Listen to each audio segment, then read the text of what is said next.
le meilleur ami.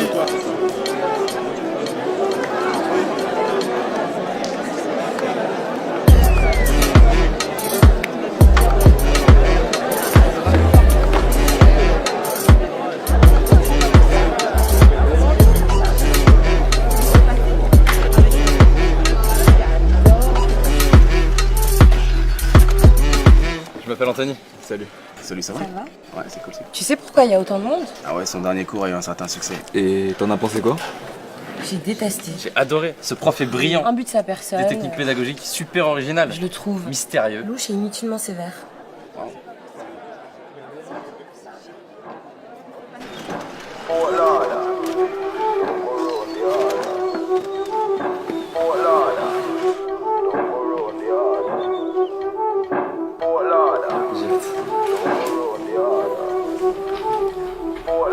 Surtout te fais pas remarquer et reste bien attentive. Parce que c'est le meilleur. I see him, some do it. Vous êtes sûrement inscrit à ce cours en pensant y trouver la vérité absolue. Some do it. Eh bien, je peux tout de suite vous dire Hey yo, que vous aviez raison. just touched down and out of Do it. Je suis le professeur Guillaume Détales et bienvenue dans mon cours de psychologie sociale. Some do it. Comme je préfère l'appeler, comment sortir de la friend zone. C'est mon imagination ou le nombre de mes élèves a considérablement augmenté depuis la dernière fois. Bon, commençons. Je vous rappelle que la friend zone serait un endroit psychologique dans lequel on se retrouve piégé lorsque l'on ressent des sentiments amoureux envers quelqu'un qui n'a que des sentiments amicaux à notre égard. Qu'en avons donc conclu la dernière fois.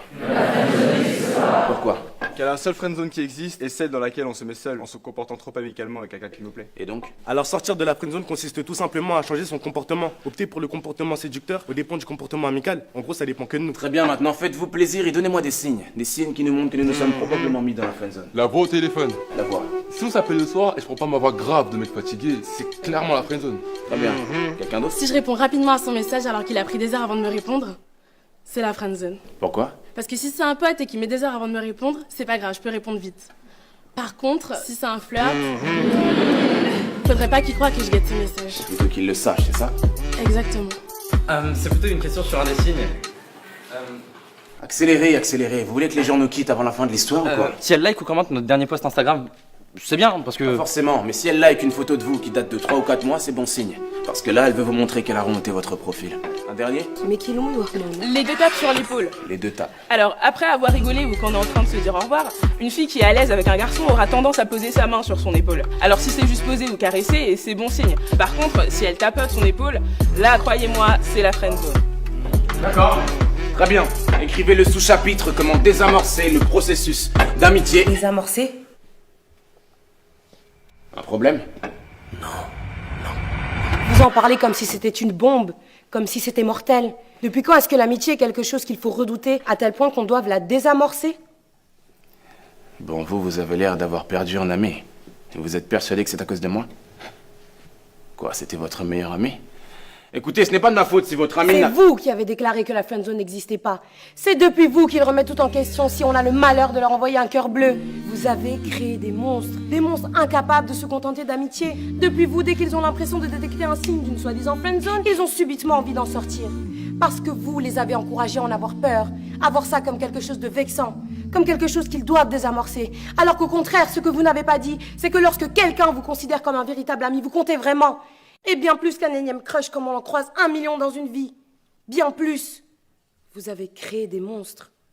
À votre avis, combien de couples se sont formés depuis votre premier cours Comment sortir de la friendzone? Combien ont réussi à transformer leur amitié en relation amoureuse? Amitié qui durait sans doute depuis des années. Des centaines?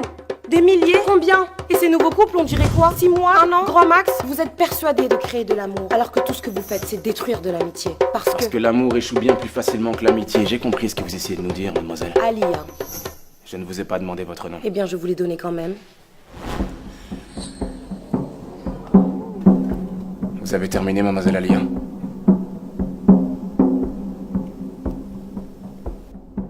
Reprenons. Vous avez créé des monstres.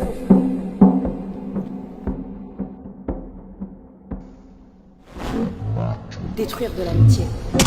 Admettons. Vous, ne me donnez pas aussi votre nom, il ne m'intéresse pas. Quelle est la nourriture que vous aimez le moins? Quoi? Allez, dans quel restaurant vous n'allez jamais manger? Japonais. Pourquoi? J'aime pas le poisson cru, les sushis et tout. Si je vais, je prendrai que des brochettes. Donc bon, ça va un peu cher pour des brochettes. Ne me racontez pas votre vie. Quelqu'un est d'accord avec lui ici? Vous deux, vous êtes ensemble? Non, on est juste potes. Ouais. Combien de fois êtes-vous allé manger au resto japonais du coin de la rue à l'heure du déjeuner? Plusieurs fois. C'était bon? Ouais, j'aime bien. Pourtant, vous avez levé la main, vous, donc vous détestez ça, n'est-ce pas? Oui, mais... Vous aussi, vous avez levé la main. Vous y allez quand même à deux? Bah non, on y va jamais ensemble, vu qu'il n'aime pas. Vous avez compris, mademoiselle Alia. Votre théorie dit que je détruis l'amitié. Mais dans le cas 1, votre soi-disant ami va venir manger des sushis avec vous et des petites brochettes en vous cachant qu'il déteste ça. Tandis que dans le cas 2, votre ami vous dira qu'il n'aime pas ça en prenant le risque que vous y alliez avec quelqu'un d'autre. Et alors? Dans le cas 1, c'est-à-dire dans le cas d'une friendzone, votre ami n'est pas lui-même. On fait tous des compromis en société. Là, il s'agit simplement de poisson cru. Mais jusqu'où ira votre ami friendzoné pour vous plaire, consciemment ou inconsciemment? Il calquera ses goûts sur les vôtres, cachera sa vision de la vie s'il a l'impression que vous en avez une opposée. Par exemple, il ne vous exposera pas son avis sur la peine de mort s'il a l'impression que vous êtes contre alors que lui est pour. Pourtant, c'est ce que devrait faire un ami, car un ami est juste lui-même et ne cherche pas à paraître comme le gendre idéal. S'il vous a avoué ses sentiments, comment pouvez-vous être sûr que vous étiez attaché à votre meilleur ami? Et pas plutôt au masque qu'il revêtait pour vous plaire? Si c'est ce genre d'amitié que j'ai détruit, y a pas mort d'homme. Reprenons. Nous allons donc voir comment désamorcer une amitié naissante en plusieurs étapes. Une amitié non voulue, une future friendzone. Vaut mieux tenter de la désamorcer ou y mettre fin plutôt que de faire semblant, n'est-ce pas? Je vous rappelle que la friendzone n'existe pas. D'ailleurs, quelqu'un ici saurait comment détruire une amitié sincère et réciproque. Pas une naissante, mais une sincère et réciproque. Allez, un peu d'ingéniosité. Dites-moi comment détruire une amitié sincère et réciproque. En créant de la jalousie? Non. En prenant ses distances? Non. Et si vous nous donniez la réponse tout de suite? Parce qu'on va donner toutes les réponses possibles et inimaginables et vous allez nous donner la réponse géniale auquel personne n'aurait jamais pensé. Alors, épargnez-nous tout de suspense, non? Le premier qui trouve la réponse à ce problème valide son semestre automatiquement. Instantanément. Quelle est la seule et unique façon de détruire une amitié sincère et réciproque? Comment on peut être sûr que vous avez la réponse? Peut-être que vous choisirez la meilleure réponse d'entre nous et vous direz que c'est celle que vous attendiez, alors que vous ne l'aviez même pas. D'accord. J'écris la réponse ici.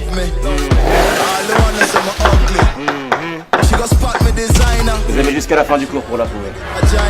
Avec vos histoires de sushi, vous vous rendez compte que vous dites presque si l'ami n'est pas sincère, c'est de notre faute? Vous lâchez pas le morceau, vous? Mais c'est de la faute des théories comme les vôtres en fait. Comment un ou une amie qu'on connaît depuis des années peut basculer de l'autre côté, subitement? Mais lui avez-vous dit clairement qu'il n'y aurait que de l'amitié et jamais autre chose entre vous? Non, mais... Alors il a le droit de tenter sa chance puisque la friendzone n'existe pas. Mais on n'a pas forcément besoin de le dire en fait. Ça se voit dans l'attitude quand c'est qu'amical et que ça ne peut rien être d'autre. N'importe qui le verrait, vous croyez? À part quelqu'un à qui vous avez monté la tête avec vos théories, n'importe qui serait capable de détecter une attitude purement amicale. On parie? Donnez-moi votre numéro de téléphone. Quoi? Vous voyez l'homme de ménage à l'extérieur de l'amphi? Il s'appelle Richard, il travaille dans cette université depuis un peu moins d'1 an et il est homosexuel. Allez lui parler, invitez-le à sortir comme manger ou ce que vous voulez. Invitez Richard mais purement amicalement comme vous dites. Vous prétendez que n'importe qui reconnaîtrait votre attitude amicale. Mais si Richard croit plutôt que vous lui faites des avances, alors il vous dira qu'il est homosexuel et qu'il n'est pas intéressé. Dans ce cas-là, je gagne le pari. Et dans le cas contraire, s'il accepte le rendez-vous, c'est qu'il aura reconnu vos intentions purement amicales. Et là, c'est vous qui gagnez le pari. Facile. Mais je n'aime pas les tricheurs, alors donnez-moi votre numéro de téléphone et cachez un écouteur dans l'une de vos oreilles. Je vous appelle en haut-parleur pour que tout le monde puisse entendre votre conversation avec Richard. Alors, pari tenu?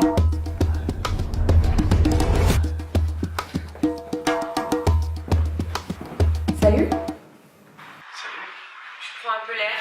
Ce cours est super ennuyant. Oh, soyez un peu plus crédible. Je m'en vais. Ouais. Vous avez déjà fait de la psychologie sociale? La conseillère d'orientation, ça compte. Vous sympathisez, là, vous trichez, proposez-lui. J'ai pas vraiment d'amis et j'ai personne avec qui aller manger, donc Wow. ça vous dit qu'on aille manger un truc ce soir, ensemble? Ce soir? Ça vous dit? Ouais. Vous acceptez? Oui. Donc vous acceptez de venir manger un truc avec moi ce soir? Ouais. Tu me plais bien, donc... Hein? Enfin mais, Richard, vous êtes homosexuel. Homo quoi? Mais vous êtes un menteur! J'ai gagné. Mais vous m'avez dit qu'il était gay! Je ne vous avais pas fait croire qu'il était gay. J'aurais fait autrement! Oui, vous n'auriez pas été vous-même. Là, le croyant gay, vous n'aviez aucune crainte de lui plaire, alors vous avez eu une attitude amicale tout en étant vous-même. Mais il a quand même cru que vous lui faisiez des avances, parce que chacun sa sensibilité. J'ai gagné. Revenons en cours. Comment désamorcer une amitié naissante et non voulue? 1. Choisissez. Saisissez toutes les occasions de ne pas le ou la laisser choisir. Que ce soit le film que vous allez voir au cinéma ou la place où vous asseyez au resto. Imposez votre choix. Finalement, tu lui ressembles. À ce prof. Hein, tu lâches pas l'affaire comme lui. Mieux vaut l'agacer plutôt que d'être toujours d'accord avec lui, ouais. Mais fais gaffe à pas trop le pousser à bout. Parce que je pense pas que lui supporterait de réaliser qu'il a peut-être tort. Ne soyez pas trop visiblement à l'aise. Montrez de la timidité et de la réserve. On est trop à l'aise avec un ami, pas avec un amant. 4. Soyez plutôt distant que trop présent. Ignorez-le ou là pendant 2 jours et revenez comme une fleur le 3e. Laissez l'autre revenir vers vous. 5. Non. Yes, c'est la fille qui m'a friendzoné, monsieur. Non, ne répondez pas. Ne répondez pas! Allô? Oui, tu m'as demandé de t'appeler. Qu'est-ce que je dis? Il y a plein de choses que tu ne sais pas de moi. Écoute Charles, si c'est encore par rapport à ce dont on a parlé, je te répète pour la énième fois que je te considère comme un simple ami. Je suis désolée si t'as compris autre chose, mais... Tu n'as jamais été une amie pour moi. D'accord, tu me l'as dit 10 fois, j'ai compris, d'accord. Mais s'il te plaît, Charles, arrête. Tu m'appelles tous les jours, c'est bon, j'ai compris. Tu commences réellement à me faire peur, en fait. Lâche l'affaire, s'il te plaît. Allô? Alors c'est bon? Elle va me rappeler, c'est ça? C'est quoi la prochaine étape? Vous allez me sortir de la friendzone, monsieur? Hein? La friendzone n'existe pas? Asseyez-vous et fermez-la. Vous ouvrez encore la bouche sans que je vous ai donné l'autorisation et je vous mets à la porte à tout jamais. Vous avez compris? C'est vous. C'est depuis vous. Vous avez créé des monstres. Des monstres!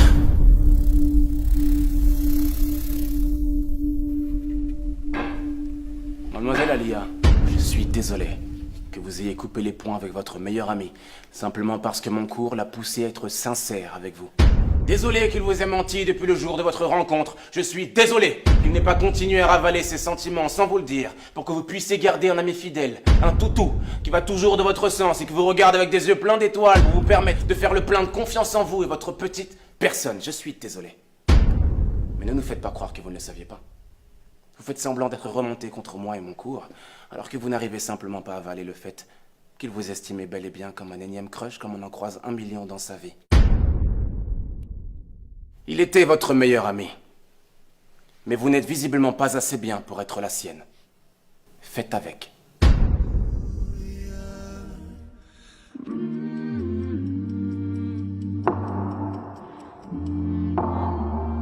Je ne suis pas vraiment d'accord cette fois, monsieur.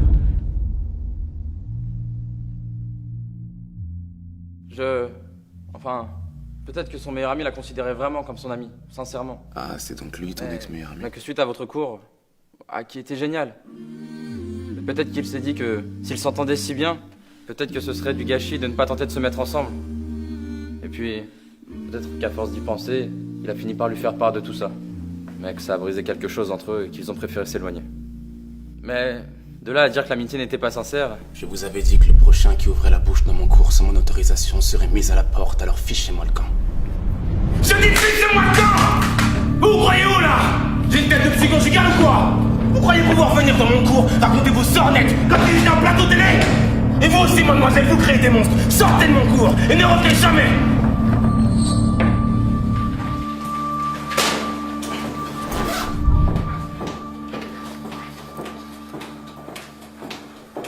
Ce prof est complètement malade. Je te dirais pas que je te l'avais dit. Tu changeras jamais, toi. Est-ce que tu penses qu'on devrait... Doucement, n'allez pas trop vite. Vous avez suivi mon cours, n'est-ce pas? Et vous aussi, mademoiselle, vous créez des monstres. Sortez de mon cours. Désolé qu'il vous ait menti depuis le jour de votre rencontre, toutou. Mais vous n'êtes visiblement pas assez bien pour être la sienne. Je ne suis pas vraiment d'accord cette fois, monsieur. Trouvez-moi, c'était votre meilleur ami. Et vous aussi, mademoiselle, vous créez des monstres. Sortez de mon cours et ne revenez jamais. Quoi? Non, rien. Vous savez alors comment désamorcer une amitié. Si vous voulez la réamorcer, faites l'inverse. Choisissez. Faites l'inverse, laissez-le choisir. Du moins, faites-lui croire que c'est lui qui choisit sa situation. Si tu m'avais dit ce que tu pensais comme tu l'as dit tout à l'heure, j'aurais peut-être mieux compris. Étape 2. Mieux vaut l'agacer que d'être toujours d'accord avec lui ou elle. Faites l'inverse. T'as raison. Soyez pas trop visiblement à l'aise, montrez de la timidité et de la réserve. Le contraire, détendez-vous. 4. Soyez plutôt distant que trop présent. Anthony?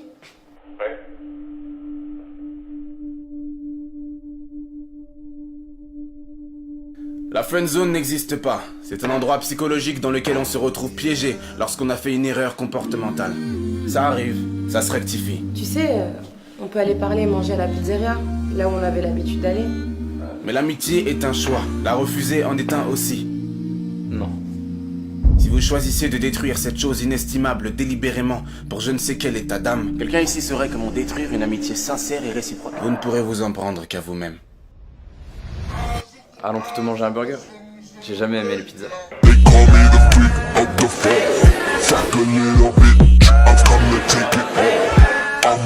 tapes sur l'épaule.